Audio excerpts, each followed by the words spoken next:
Survival under rising terror threat. That's the topic of tonight's report. I'm Roger Weston, and things have been spiraling out of control in America. I'm gonna just give you a quick update on how things. A lot of people have no idea. The mainstream media doesn't really. They don't cover this stuff. They because Biden's their president, they sweep this stuff under the rug.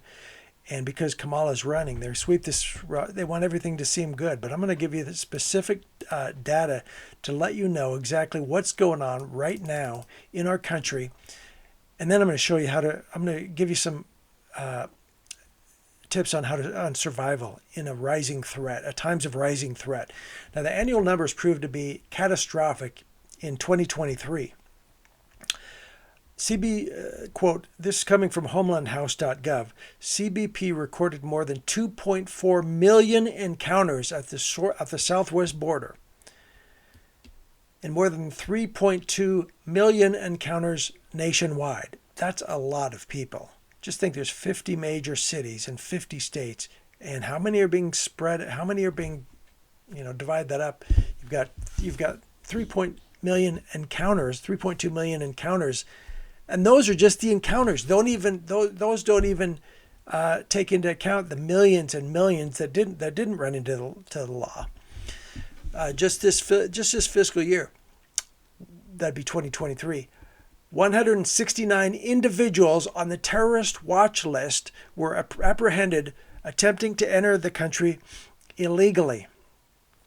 At least That's 169 terrorists entering the country illegally. How many did it take on 9/11? Like a dozen or something for that event. We've got 179 of those guys, 169 of those apprehended, attempting to enter the country illegally. So what do?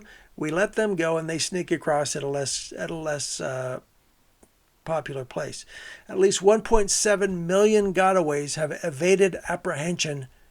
1.7 million gotaways have evaded apprehension. And these are just the numbers that they're putting out there. We know that they pad the numbers. So you can probably quadruple whatever they say if you want the real numbers. It could be more like, 6.3 million or something like that gotaways have evaded apprehension.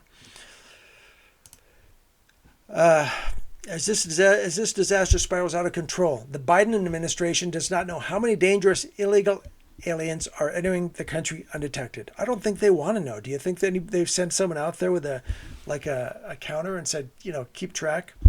I don't think so. What are they going to do? Report that? I don't think so. Especially as Border Patrol agents are being pulled off the front lines in order to help process and release historic number of illegal aliens flooding the border. That's why we have so many gotaways, because nobody's looking.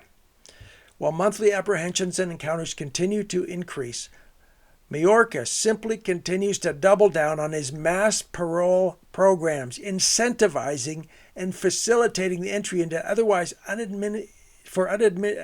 inadmissible aliens into the United States at a scale never seen before, never anything even close to this. A few specific facts.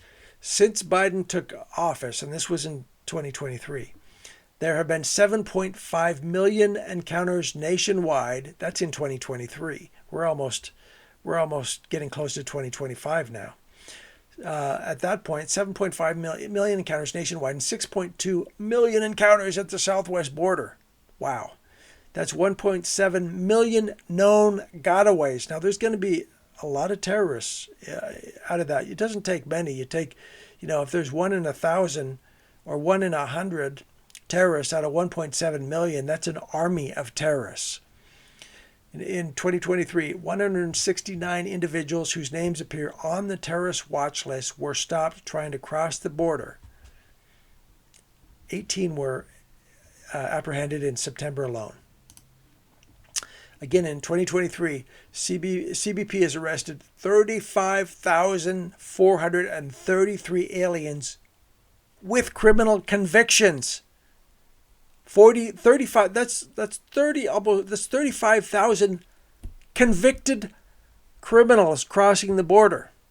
without standing warrants nationwide, including 598 known gang members, 178 of those being MS-13 members.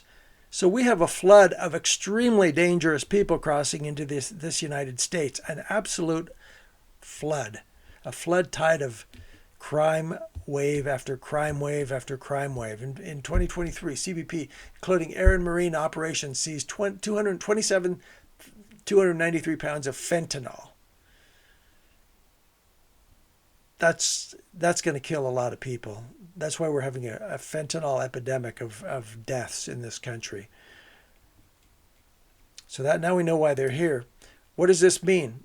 What does this mean? What this means is we have an army of terrorists in our country, and we have an army of gang members in our country that have flooded into this country. Just look at Aurora, Colorado, as one little anecdotal symptom of events to come. Venezuela gangs in Aurora are taking over apartment buildings, and woke governors and mayors aren't doing anything. They're just letting these gang members with carrying around M16s or AR-15s and pistols take over apartment buildings, and the law enforcement hasn't acted yet. It's been going on for weeks now. They haven't done anything. I mean, what if that was your apartment building? Or I mean, that's terrifying. That's terrifying, and it could be deadly. Soon coming to a theater near you. This is what's going on now. But as these other people are looking around, noticing that nothing's happening, how soon is it going to be when it happens again and again and again? And we'll see what happens. Now, how do we survive in the near future as our country spirals into crime waves and danger, heightened danger? You know, let's look first at when are these times of a special risk, particularly related to terror. After there's been threats, if people are threatening, if we've got, let's say, Iran threatening America, well, that's going to be a time of heightened risk, because often, in fact, frequently they follow up on that. How about anniversaries of terror events? 9/11, for example. Will they pull another stunt on 9/11 of 2025 or 2026? These are possibilities. These are times of heightened risk. The problem, however, is that there have been so many terror events that if, I put these on my calendar, terror event, terror event, terror event, next thing you know, I've got something on virtually every day of the year, some terror event on every day of the year of my calendar. So that's problematic, because essentially, however, there's a message there, which is we need to be situational. We need to understand that all times are times of heightened risk. Those kids who went to the Taylor Swift dance classes in London recently, they probably didn't realize there was any heightened risk. The parents probably had no idea.